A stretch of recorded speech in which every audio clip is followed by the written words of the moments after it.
Theodore Robert बंडी।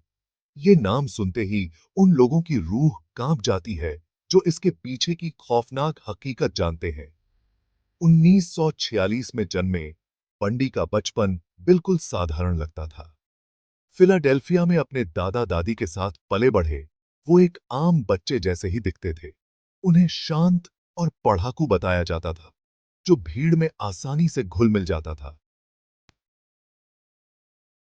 इनकी क्या ये सब एक ऐसे दिमाग की शुरुआती चालें थीं जो पहले से ही अंधेरे में डूबता जा रहा था? बंडी की किशोरावस्था ने उनकी आत्मा में छिपे एक परेशान शख्स की झलक दिखाई। वो एक अकेला व्यक्ति था जो दूसरों की संगति से ज्यादा अपनी ही संगति पसंद करता था। उसे चोरी छिपे दूसरों के जीवन में झांकने में इसी उनकी निजात में दखल अंदाजी करने में एक अजीब सी दिलचस्पी थी। ये हरकत लोगों की निजता का उल्लंघन, उसके अंदर बढ़ते अंधेरे की ओर इशारा कर रही थी। क्या यही वो पल था जब टेड बंडी ने वापस न लौटने वाले रास्ते पर चलना शुरू कर दिया था? बंडी के भयानक भविष्य के बीज उनकी शुरुआती जवानी में ही बो दिए गए थे। उन्होंने वॉशिंगटन यूनिवर्सिटी में दाखिला लिया, ऊपर से देखने में एक सुंदर और आकर्षक नौजवान। वो अपनी पढ़ाई में, खासकर मनोविज्ञान में, बहुत अच्छा करते थे।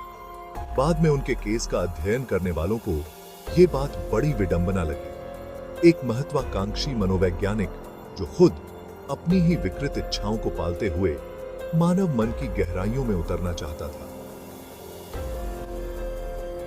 एक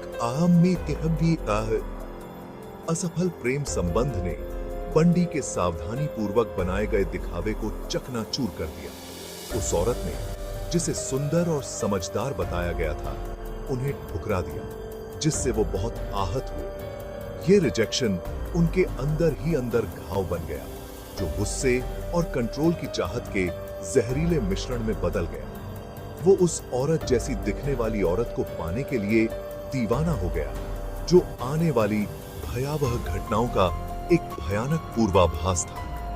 क्या यही रिजेक्शन वो वजह थी जिसने उनके अंदर के राक्षस को जगा दिया था? एक शिकारी में बंडी के इस रूपांतरण को बहुत ही चालाकी से छुपाया गया था। उन्होंने खुद को फिर से गढ़ा, राजनीति में सक्रिय हो गए और आत्महत्या रोकथाम हेल्पलाइन में वॉलंटियरिंग करने लगे। वो अपने आसपास के लोगों को अपनी बुद्धिमत्ता और चालाकी से अपने हिसाब से चलाते थे और इसी बीच अपने असली रूप को छुपाए रखते थे। वो भेड़ की खाल में छिपा एक भेड़िया था जो उन लोगों के भरोसे का फायदा उठा रहा था जिन्हें वो जल्द ही धोखा देने वाला था।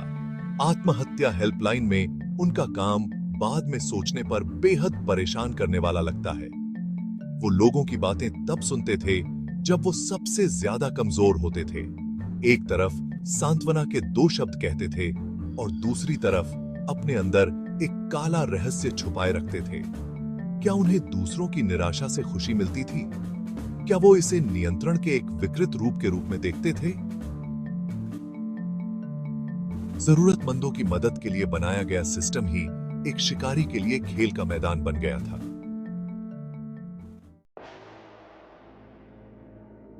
बंडी के आतंक का राज 1970 के दशक की शुरुआत में शुरू हुआ। उसने जवान औरतों को अपना शिकार बनाना शुरू कर दिया, अक्सर कॉलेज की वो छात्राएं जो उनकी पूर्व प्रेमिका जैसी दिखती थी। उनका तरीका बेहद आसान लेकिन खौफनाक था। वो खुद को चोटिल या अपाहिज होने का दिखावा करते थे। अपनी चालाकी और सुंदरता का इस्तेमाल करके अपने शिकार को निहत्था कर देते थे। वो उनकी सहानुभूति का फायदा उठाते, उन्हें झूठी सुरक्षा का एहसास दिलाते। एक बार जब उन्हें उन पर भरोसा हो जाता तो वो उन पर काबू पा लेते। अक्सर उन्हें सुनसान जगहों पर ले जाते जहां वो अपने बुरे कामों को अंजाम दे सके। उनके जुर्मों में एक ऐसी क्रूरता थी जिसने अनुभवी जांचकर्ताओं को भी हिलाकर रख दिया था। वो सिर्फ मारते नहीं थे, वो यातनाएं देते, दर्द और पीड़ा पहुंचाने में मजे लेते। उनके शिकार सिर्फ शिकार नहीं थे, वो उनकी विकृत इच्छाओं को पूरा करने की वस्तुएं थीं। भाग 5। कई राज्यों में दहशत का सिलसिला। बंडी का आतंक का राज कई राज्यों तक फैला हुआ था। वो वॉशिंगटन से यूटा से कोलोराडो तक घूमता रहा और अपने पीछे लाशों का अंबार लगाता गया। घुल मिल जाने की उनकी क्षमता, अंदर के अंधेरे के बावजूद सामान्य दिखने की उनकी क्षमता ने उन्हें हर माता पिता, हर जवान औरत का सबसे बड़ा डर बना दिया।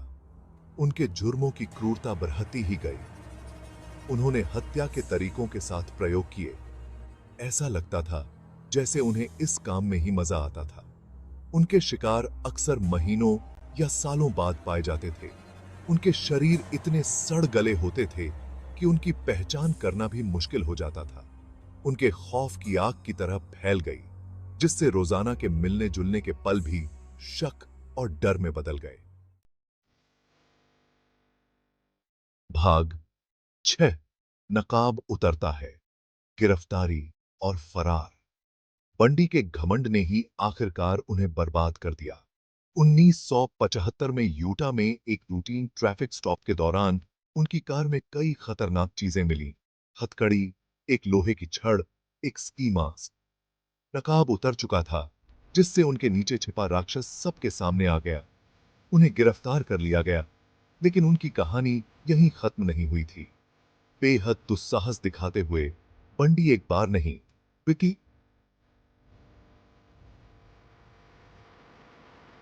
बल्कि 2 बार पुलिस हिरासत से भाग निकले। पहली बार कोलोराडो की एक अदालत से, जब वो दूसरी मंजिल की खिड़की से कूदकर जंगल में गायब हो गए थे।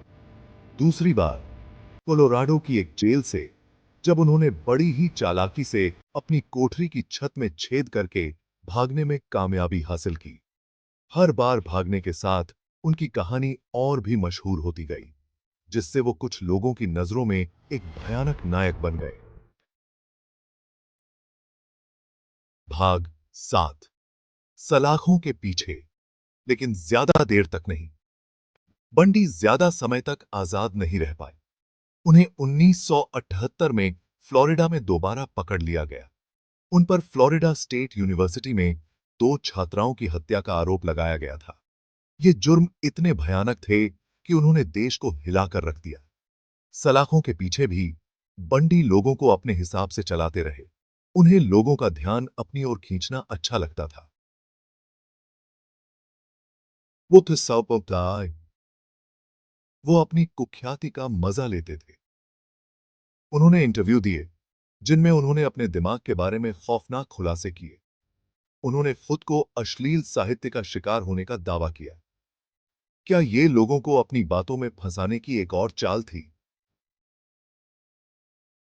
आखिरी वक्त में कहानी को अपने हिसाब से चलाने की एक कोशिश, जबकि अब उनके बचने का कोई रास्ता नहीं था।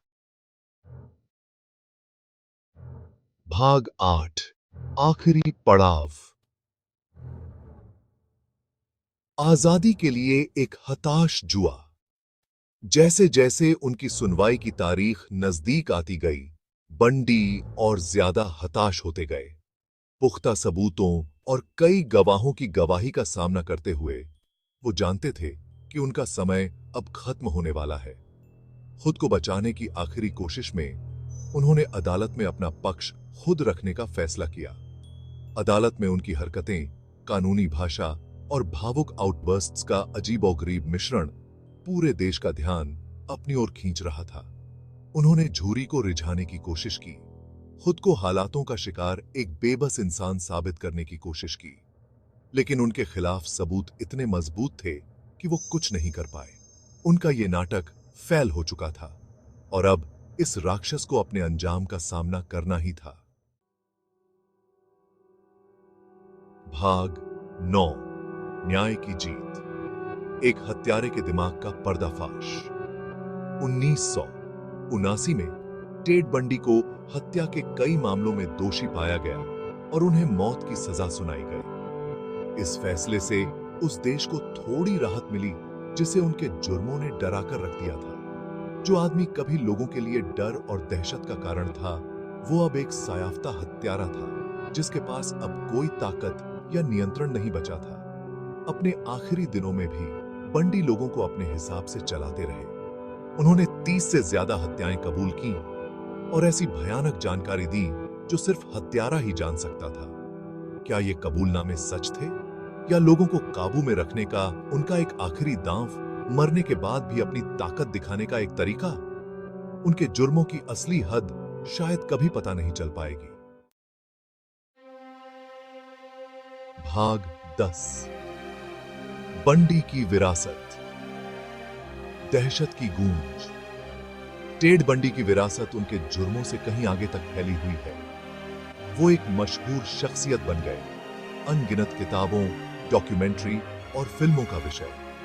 उनकी कहानी आज भी लोगों को हैरान और डराती है। बंडी के मामले ने कानून प्रवर्तन एजेंसियों को आपराधिक प्रोफाइलिंग पर पुनर्विचार करने के लिए मजबूर कर दिया। टेड बंडी के आतंक का राज भले ही खत्म हो गया हो, लेकिन उनकी कहानी जीवन की नाजुकता की याद दिलाती है।